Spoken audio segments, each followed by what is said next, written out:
वक्त अच्छा हो या बुरा बदलता ज़रूर है। तो है everyone, welcome back to my YouTube channel. स्वागत है आप सभी का मेरे YouTube channel Vasu study blogs में। तो कैसे हैं आप सभी? आई होप आप सब अच्छे होंगे और आप लोगों की दिवाली भी अच्छी बीती होगी।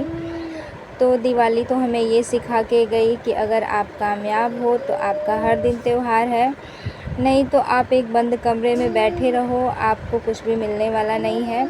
आपको लगेगा ही नहीं कि कहीं त्यौहार भी है या कुछ भी है, कुछ नहीं पता चलता है। क्योंकि पैसा है आपके पास तो हर दिन आप त्यौहार कर सकते हो, पैसा नहीं है तो आपको कोई भी पूछने वाला नहीं है। चाहे कोई त्यौहार ही हो, आप अच्छे से एंजॉय भी नहीं कर पाओगे। तो ऐसा ही कुछ मेरे साथ हुआ इस साल। मैं अच्छे से दिवाली का त्यौहार एंजॉय नहीं कर पाई। मुझे लगा ही नहीं कि दिवाली है या फिर कोई भी फेस्टिवल हो। मुझे समझ में ही नहीं आ रहा है कि कोई फेस्टिवल भी आ रहा है। मैं एक घर में पड़ी रहती हूँ, अपना पढ़ाई करती हूँ, कहीं बाहर जाना आना नहीं है, तो कुछ समझ में ही नहीं आता है। अब बस यही एक रास्ता दिखता है कि हाँ, जल्दी से जल्दी कामयाब होना है और पढ़ाई ही एक ऐसा रास्ता है जो हमें कामयाब कर सकता है। हम जितना पढ़ रहे हैं, ऐसा नहीं है कि पढ़ाई हमारी वेस्ट जाएगी, कहीं ना कहीं काम ज़रूर आएगी। और रह गई बात नौकरी की, तो आप लोग देख ही सकते हैं कि गवर्नमेंट को क्या कहें, हम कुछ भी बोल नहीं सकते हैं। ऐसा कुछ अब सब नहीं निकालना चाहते अपने ज़ुबान से, लेकिन गवर्नमेंट को ज़रूर सोचना चाहिए कि बच्चे इतने मेहनत कर रहे हैं, कुछ लोग जाके बाहर पढ़ते हैं, उनके माँ बाप कितने परिश्रम से पढ़ाते हैं, रूम लेके रहते हैं कुछ बच्चे, तो कैसे कैसे लोग पैसा इकट्ठा करके अपने बच्चों को पढ़ा रहे हैं। लेकिन जब गवर्नमेंट कुछ सोच नहीं रही है तो इस पर क्या कहना है। बाकी हम अपनी तरफ से अपना पूरा मेहनत कर रहे हैं। हाँ, जब भी वैकेंसी आएगी, कुछ वैकेंसी है तो उस एग्ज़ाम डेट आके फिर टल जा रहा है, तो इसका कोई मतलब नहीं है। ऐसा नहीं करना चाहिए। जिनकी एज है चलो उनके लिए तो ठीक है, लेकिन जिनकी एज निकल चुकी है, अब उन लोगों को पछताने के सिवा कुछ रह नहीं जाएगा। तो अब क्या कर सकते हैं। कुछ लोग प्राइवेट भी कर रहे हैं, तो वो अपनी जॉब को छोड़ छोड़ के अपना स्टडी पे फोकस कर रहे हैं कि हाँ, ये अगर हमें गवर्नमेंट मिल जाएगा तो इससे बेटर रहेगा, लेकिन वो भी कुछ नहीं कर पा रहे हैं। बाकी प्राइवेट में करना ही पड़ेगा, जब कहीं नहीं मिलेगा तो क्या करेंगे, करेंगे ही। इतने दिन तक हम लोगों ने यूपी टेट सी टेट का एग्ज़ाम क्लियर किया, इतना अपना टाइम वेस्ट किया, फिर भी कुछ सुपर टेट की वैकेंसी नहीं आई, तो हम लोग टीजीटी में लग गए। अब टीजीटी में भी उससे भी बदतर हाल है, इसका भी एग्ज़ाम डेट आके फिर टल जा रहा है। और एक सिस्टर का कमेंट आया था कि दीदी आप अपना टाइम टेबल शेयर कीजिए। तो मैं सिस्टर आपसे बता देना चाहती हूँ कि मैं कोई टाइम टेबल नहीं बना पाती हूँ। अगर मैं टाइम टेबल बनाई तो मैं उसको फॉलो भी नहीं कर पाती हूँ, क्योंकि मेरे पास एक बच्चा है और मैं टाइम टेबल को फॉलो नहीं कर पाऊँगी, उसको भी देखना पड़ता है मुझे। तो जितना मुझसे टाइम बन पाता है उतना मैं अपना टाइम मैनेज कर लेती हूँ। मैं आपको बता दे रही हूँ कि सुबह में मैं 5 बजे उठती हूँ और 5 बजे से लेकर 7 बजे तक मेरा ये हमेशा का रूटीन रहा है कि 5 बजे से लेकर 7 बजे तक मैं मॉर्निंग में पढ़ती हूँ, रिवीज़न करती हूँ। सबसे बेस्ट टाइम आपका यही होता है कि आप इस टाइम अपना रिवीज़न करिए और इसके बाद जो भी आपका काम है, मैं खाना बनाना है, बच्चे को देखना, खाना खिलाना पिलाना, जो भी करना है, मैं इतने में अपना सारा काम करती हूँ।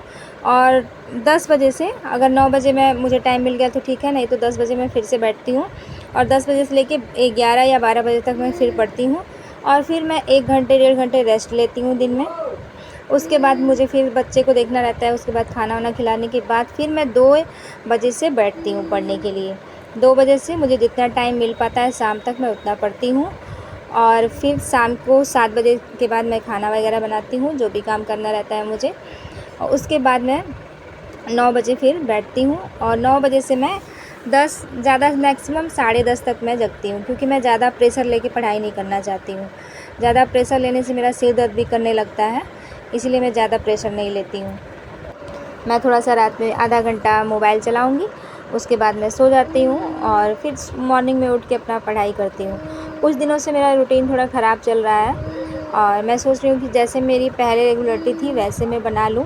कभी कभी ऐसा हो जाता है ना आपके साथ कि हाँ, आपकी रेगुलरिटी ख़राब हो जाती है। कहीं मान लीजिए कि कहीं रिश्तेदारी में ही जाना है, तो वहाँ जाने के बाद 2 दिन 4 दिन आपका ख़राब ही जाएगा। उसके बाद यहाँ पे आओ तो फिर आप अपना रेगुलरिटी बनाओ, तभी आप रेगुलरिटी बनाने में 2 दिन 3 दिन ऐसे भी आपका टाइम वेस्ट जाएगा, क्योंकि वो पहले से जो आप पढ़ाई कर रहे हो, फिर थोड़े दिन ही, अगर 1-2 दिन भी आप रेस्ट कर लिए तब तो आपका वो टाइम ख़राब चला जाएगा।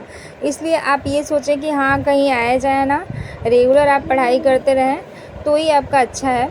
लेकिन कहाँ हो पाता है। जो लोग मैरिड हैं उनको तो कुछ ना कुछ प्रॉब्लम्स आ ही जाती हैं, तो सब कुछ झेलना पड़ता है, अपना सब कुछ देखो। जो लोग मैरिड नहीं हैं उनके लिए मैं यही कहना चाहूँगी कि सबसे पहले आपके पास जितना टाइम है आप अपने पढ़ाई पे ही अपना फोकस बनाए रखें, बाकी फालतू अपना टाइम वेस्ट ना करें। इंसान आपको अच्छा ही राय दे सकता है, मैं तो आपको यही कहूँगी। नहीं तो शादी के बाद तो लाइफ पूरी समझ जाइए कि ख़राब ही है, क्योंकि ससुराल में जिसको सपोर्ट मिल गया वो तो सही है, नहीं तो जिसको सपोर्ट नहीं मिलता है उनकी ज़िंदगी तो ख़राब ही है। अब ससुराल में जाने के बाद सब कुछ आप करो तभी आप पढ़ाई करोगे, नहीं तो अगर आप थोड़ा भी काम, एक दिन भी काम नहीं करोगे तो आपकी कोई वैल्यू नहीं है, चाहे वो आपका पति ही क्यों ना हो। अगर आप सारा काम कर रहे हो तब तो आपको इज़्ज़त सम्मान मिलेगा। अगर थोड़ा एक दिन भी अगर बैठ गए आप तब तो आपको कोई पूछने वाला भी नहीं है। अगर आप बीमार भी पड़ गए तो भी आपको कोई नहीं पूछेगा कि हाँ आप बीमार हैं। हाँ, कुछ लोग लकी होते हैं कि उनके पति अच्छे मिलते हैं, भाई मैं ये नहीं कहूँगी कि सब लोग ऐसे ही होते हैं, लेकिन कुछ लड़कियों की ज़िंदगी बहुत ख़राब है, मैंने ये देखा है।